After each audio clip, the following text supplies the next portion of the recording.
I'm Jake Wolfenden with Summit Safety Group, and I appreciate you joining me for another Monday. If you haven't quite figured it out yet, I do release a new video each and every Monday morning. So welcome, and I'm blessed to be with you another week. I wish you and your teammates all the best this work week.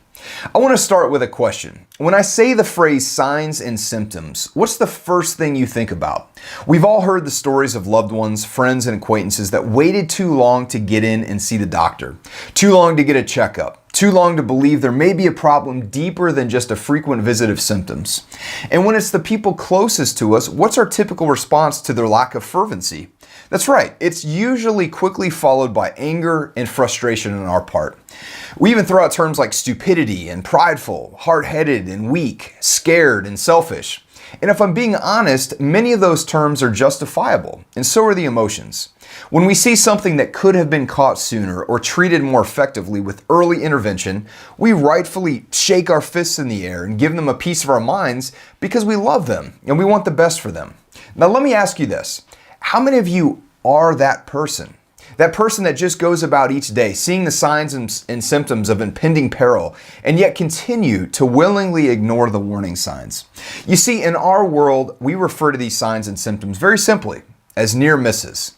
You know exactly what I'm talking about too. Those seemingly dreaded time wasters that actually require me to take a moment from my job and write down how I nearly maimed or killed myself or a teammate.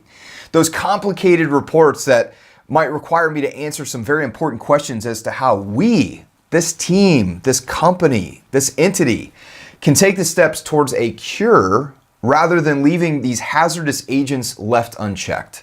Symptoms just lingering that are left undiagnosed and therefore untreated. Let me ask you, why? Why isn't that time important? Why is it wrong to humble yourself and admit your humanness took over for a minute and a near accident occurred? Realizing that the mere fact we are human contributes to those scenarios from time to time.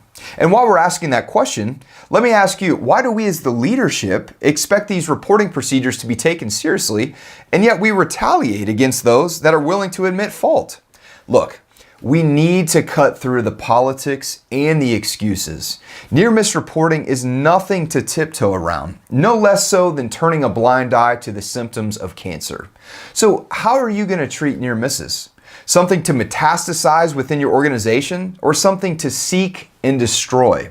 The way you do that is up to you, but whatever you do, do it diligently. I'm Jake Wolfenden. I may not know you, but I can promise you that I care about you. I'll see you next week.